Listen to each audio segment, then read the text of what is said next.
Cage, when we first meet him, is a very dispirited character.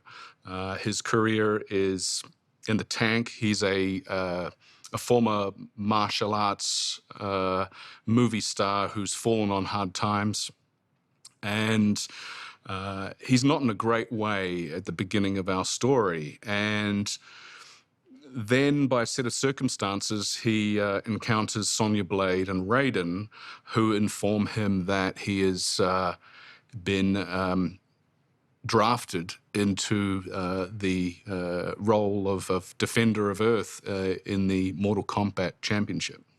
And really, in many ways, the journey for Johnny through this movie is one of how he finds himself, how he finds his inner power. Martyn's a fantastic guy. He brings such an incredible physicality and presence to the role, and I think he's been a huge inspiration for everybody working on Mortal Kombat. I mean, you know, if you're looking for someone scary to inhabit, you know, the antagonist in your film, you can't go far past Martyn. And the irony is that he is just the most sweetest, gentlest guy, and you know, he's been a real pleasure to work with. Adeline is remarkable. I think she's fantastic in the role of Kitana. She brings a steely determination to the role, and she executes the action with such poise.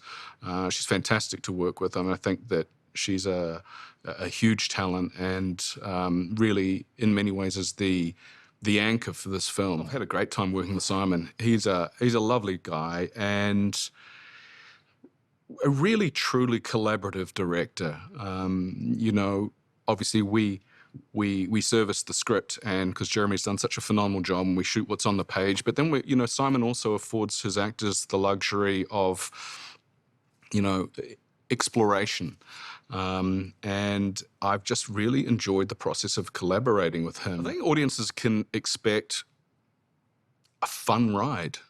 I really feel like this movie is being made for fans of Mortal Kombat, but even more than that, it's being made for fans of film, of fun, action-adventure, martial arts-orientated film.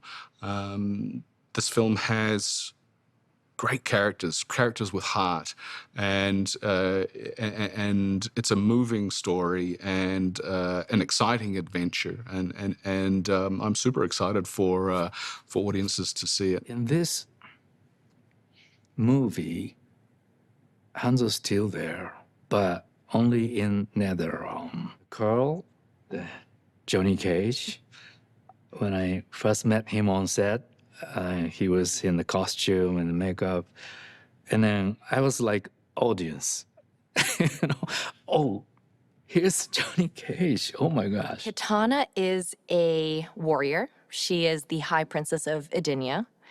She is an extremely strong character who loses her father and is raised by Shao Kahn in his army and in his world, and basically seeking out a way to avenge her father's death and save her people, the Edenians, from his rule. When we first came in to shoot, we did a lot of stunt training, so essentially just learned the choreography of the fights. And once we did that, the stunt team worked really hard with me, because I don't come from a martial arts background, so they worked really hard with me to kind of figure out the intricacies of Kitana's fight. And I was very grateful to them for being so patient with me and just drilling these different styles that Kitana has incorporated into her fight style. And also during the break, I would train with Malai Kim, who is one of our stunt coordinators, and we were training in a little bit of Taekwondo, a little bit of Wushu, Tai Chi.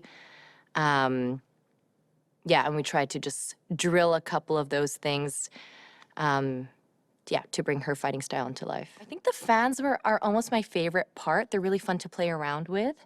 So once we were in the training phase, I just got a normal pair of fans and would just start playing around with them with the guidance of everyone on the stunt team. And just figure out what felt comfortable, what felt good.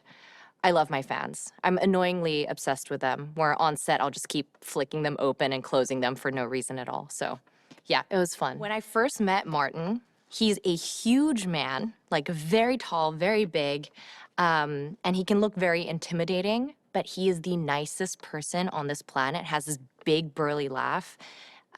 He's been wonderful to work with.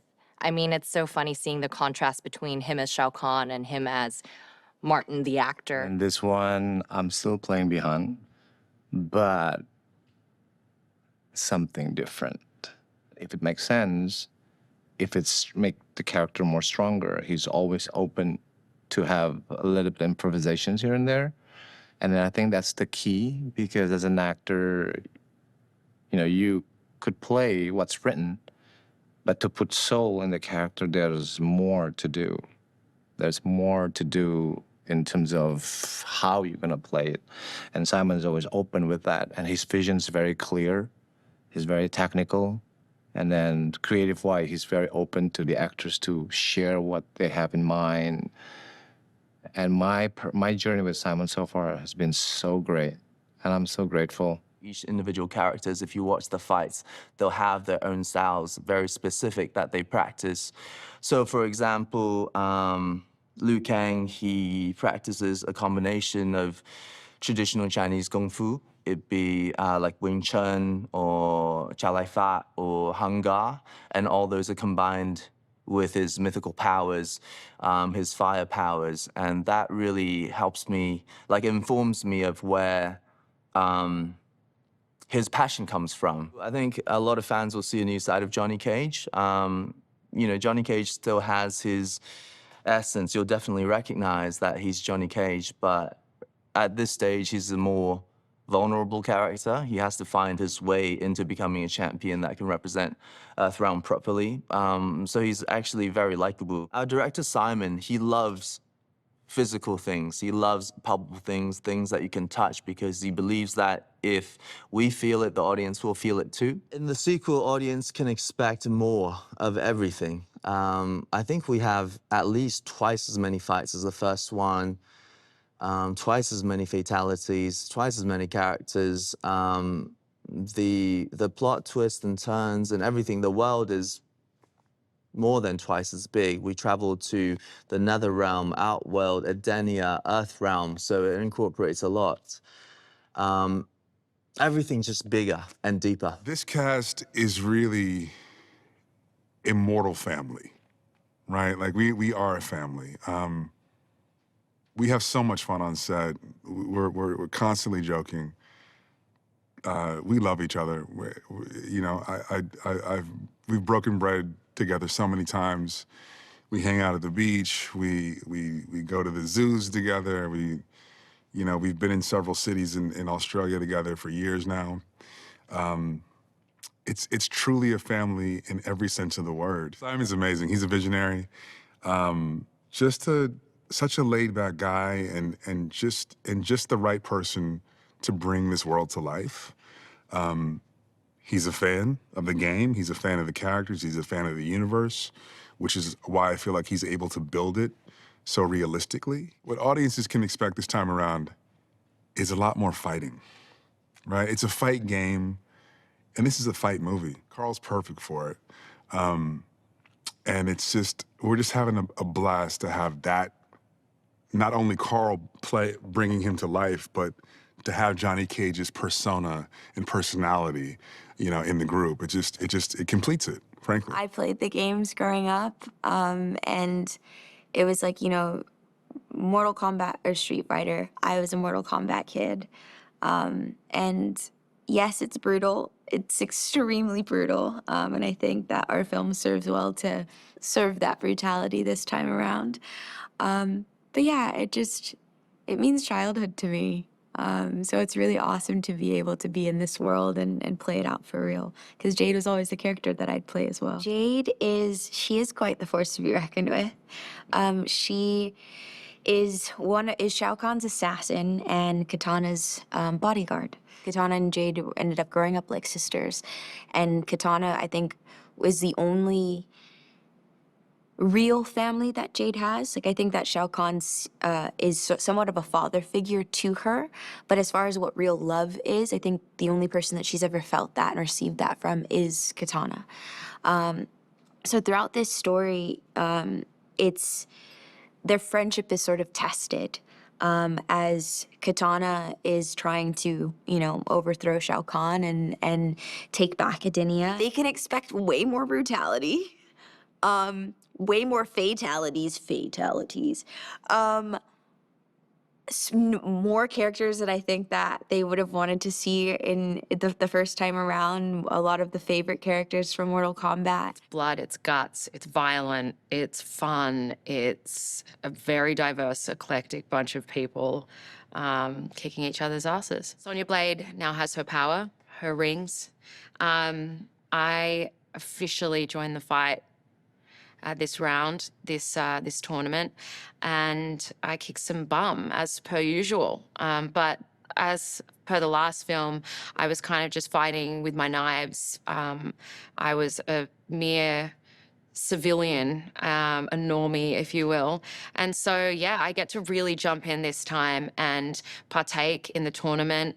I have some epic fights and it's fun. I'm kind of finally an equal with the rest of the gang. Audiences will be very happy to know that there is a damn tournament in this movie. It is such an epic movie. The fights are so intense and so finessed, and there are these people that are the masters of their craft who are giving the best stunt performances that you will see on screen. Simon and I, from day one on set, we had established this idea that I could really say and do anything. And that didn't necessarily mean it was going to end up in the film, but Simon was really okay with me going off leash a little bit and creating Kano beyond the parameters of the dialogue on the page. Simon's, you know, a phenomenal director in so many ways. Firstly, it's probably worth starting with his understanding of visuals. So, you know, he's got an incredible creative mind for visuals and a specificity for all that. But I also love the eclectic nature of the international cast. That's been really nice to see all these actors from all over the planet. Shao Kahn is the emperor.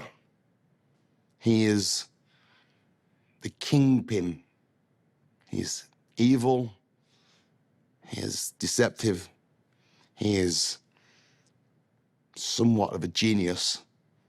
And Earthrealm to him is another trophy. And he wants to be the emperor of all three realms, to drive his ego and to cement his place in history. The fight sequences were intense. They were very dynamic. There was so much movement involved, so much thought.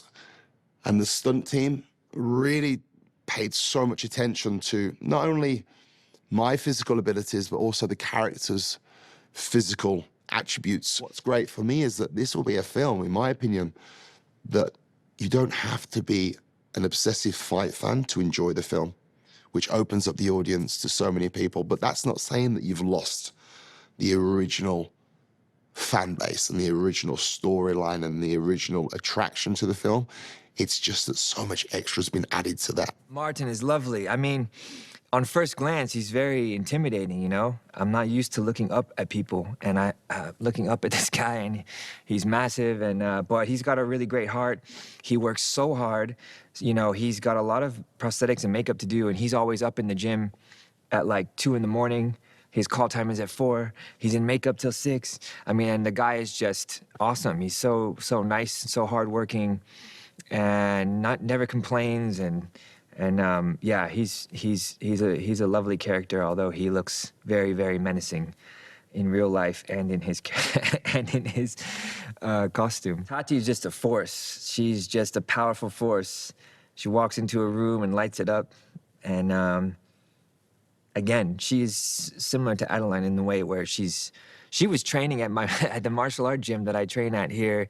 There's a Muay Thai gym, John Wayne Parr's gym. He's a 10-time world champion Muay Thai trainer, and I was there, and he was like, when you were gone, Tati was here every day, where were you? So it's like, that's her, you know? She wants to be there. She wants to be involved, and she wants to get her hands dirty, and I like that. I needed this sort of, the ability for Kitana to be both very sensitive and very empathetic and very compassionate and very connected with the people of Edenia and caring. But also inside of that, I needed someone, a character who had a core of steel and was prepared to fight. And that doesn't really appear in too many people or actors, right? So Addie has this beautiful quality of that sensitivity, but also she could go there and she could go and look like she's going to tear your heart out. Martyn Ford plays Shao Kahn. Again, just a beautiful, sweet guy who happens to be 6'6" and, you know, about that far across the shoulders, and has dedicated his life to becoming a colossus physically. And, you know, he's the sort of visualization of hard work. Damon Herriman, who's playing Quan Chi, and, you know, no one plays a bad guy better than Damon Herriman. And he's just an incredible actor. I mean, that guy is quite something, and his credits are a testament to that. So he's just been wonderful and effortless working with that guy. I think all the fans will be pleased to know that Kano comes back. And there was no way I was leaving Josh Lawson on the bench. And, you know, thankfully Mortal Kombat has rules on how to bring people back from the death. I mean, it would be a pretty short-lived story and a game if once you're dead, you're dead. Max Huang, who comes back as Kung Lao, and, you know, what that's allowed, what was really good about that was it set up this, so we see Kung Lao and Liu Kang together in the first film, and now they're against each other in the second film. I think that's a really nice quality that Karl's brought to it. He works so hard and is on every day. He is a joy to work with. He brings his A game every single day on set. All of the people who really want to experience this in the best way possible need to see it on IMAX, because there are the surprises that are in there.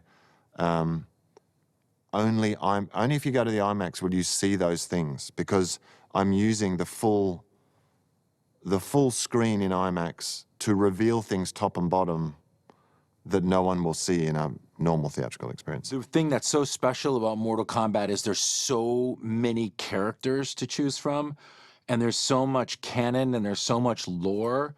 And not only that, every character kind of comes from a different walk of life. You have has-been actors, gods, monsters, military people, princesses, kings. I mean, you have all of these different characters coming together to do battle one-on-one. Adeline Rudolph is an incredible actress. She is an amazing athlete. She really threw herself into this role. I think the story of Kitana throughout this movie is fantastic, heartbreaking, and really exciting. And I think that we've really done her justice in terms of her story, her backstory, and her fighting in this movie. One of the things we definitely wanted in, especially this version of Mortal Kombat, is to do as much of the martial arts as we could practically, and as long of a take as we possibly could, which meant that all of the actors had to be very well trained in martial arts, and not only well trained in martial arts, but in martial arts choreography, and that be able to do as many moves as possible in one take. We have incredible martial artists in Louis Tan, Ludi Lin, and Max Wong, and Joe Taslim, etc. And we brought in Adeline and Tati and Karl, and they had to rise to that level of the martial artists that we already had. So they went through months and months of training in martial arts and martial arts choreography. We shot a very large portion of the movie in IMAX. Between the sets and the stunts and the fighting, the spectacle is off the charts. To be immersed in something that's larger than life and see these fights come to life is 1,000 times better on the big screen.